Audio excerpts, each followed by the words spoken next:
रणधीरा कांटीरवा नरसर्जा वोडेयार ये मैसूर के राजा थे। आज हम तब की बात करने वाले हैं जब रणधीरा युवक थे और अपने प्रांत तेराकाणंबी पर राज कर रहे थे। मैसूर पर उनके एक कजन का शासन था। एक दिन रणधीरा और उनके एक मित्र अपने अपने घोड़ों पर सवार एक यात्रा के लिए जब जा रहे थे, तब रास्ते में तिरुचिरापल्ली शहर आया और उस शहर के शुरू होने से पहले एक विशाल ऊंचा गेट आया। उस गेट के ऊपर रणधीरा को एक लाल लंगोट हवा में लहराती हुई दिखी, जिसे देखकर रणधीरा को कुछ अजीब लगा। घोड़े पर सवार रणधीरा ने अपनी तलवार निकाली और उस लंगोट को वहां से हटाने का प्रयास किया। वहां उपस्थित लोगों ने रणधीरा से कहा कि वह उस लंगोट को हाथ न लगाए। वह वहां के पहलवान महामल्ला की है और उस लंगोट को महामल्ला ने एक चुनौती के तौर पर लगाया है। जो भी उस लंगोट को हटाएगा उसे महामल्ला से कुश्ती लड़नी होगी, और आज तक महामल्ला से कुश्ती में कोई भी नहीं जीत पाया है, इसलिए कोई भी उस लंगोट को हाथ नहीं लगा रहा है।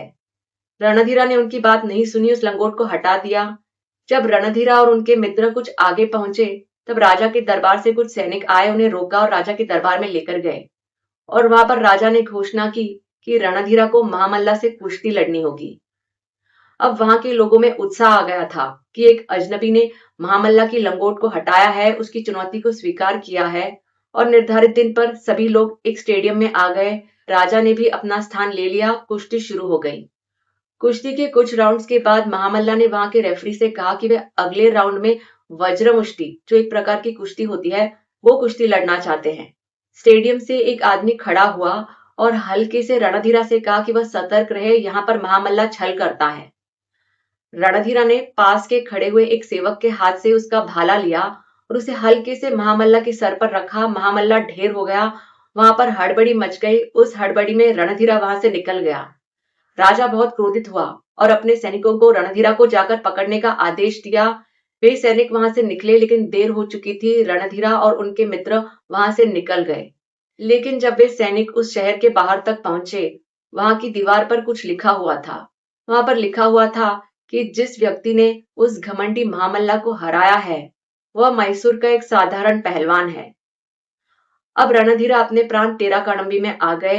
वहां पर मैसूर के जो दलवाई थे, चीफ मिनिस्टर विक्रमराया की ओर से एक दूत आया था और रणधीरा को यह संदेश दिया कि मैसूर के राजा का देहांत हो गया है और वे जल्द ही मैसूर में आकर राजपाट संभाले।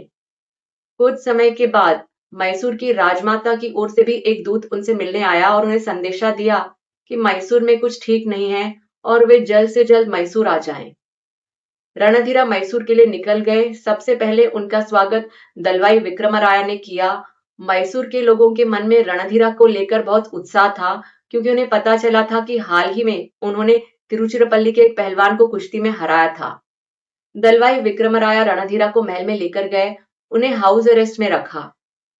किसी तरह से रणधीरा राजमाता से मिलने गए और राजमाता ने रणधीरा को बताया कि उनके बेटे, जो मैसूर के राजा थे, उनके बीच और दलवाई विक्रमराया के बीच राजस्व खजाने की कमियों को लेकर कुछ अनबन हो गई, विवाद हो गया और झगड़ा हो गया।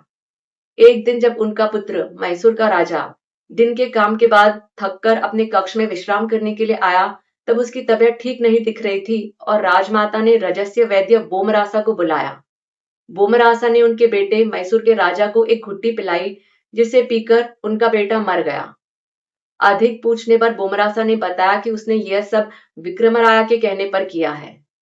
अब रणधीरा को पूरी बात समझ में आई। वे लौटकर अपने कक्ष में आ गए और अगले दिन जब रणधीरा ने विक्रमराया से इसके बारे में पूछा, तब विक्रमराया ने रणधीरा पे और कड़ी निगरानी रखी।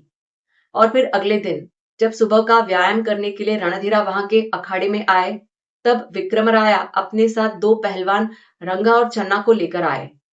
रणधीरा ने उनके साथ एक फ्रेंडली कुश्ती लड़ी।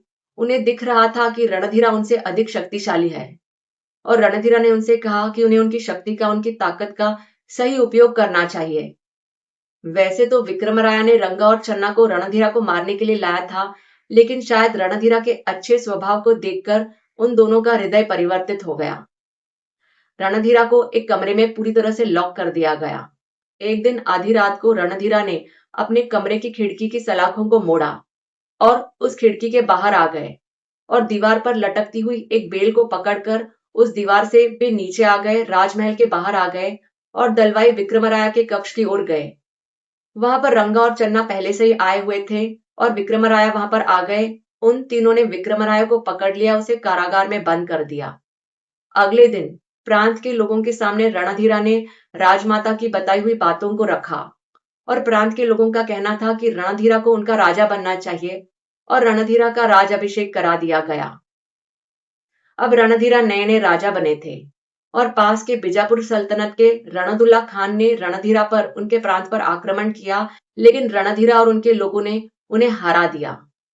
तिरुचिरापल्ली के राजा को भी पता चला था कि वो साधारण पहलवान और कोई नहीं रणधीरा है और वो अब मैसूर का राजा बन चुका है। अपने कुछ लोगों को रणधीरा के पीछे मैसूर में भेजा। एक दिन जब रणधीरा दिन के काम के बाद अपने कक्ष में विश्राम करने के लिए आए, तब उन्हें कुछ परछाइयां दिखी। 25 लोग अचानक उन पर टूट पड़े।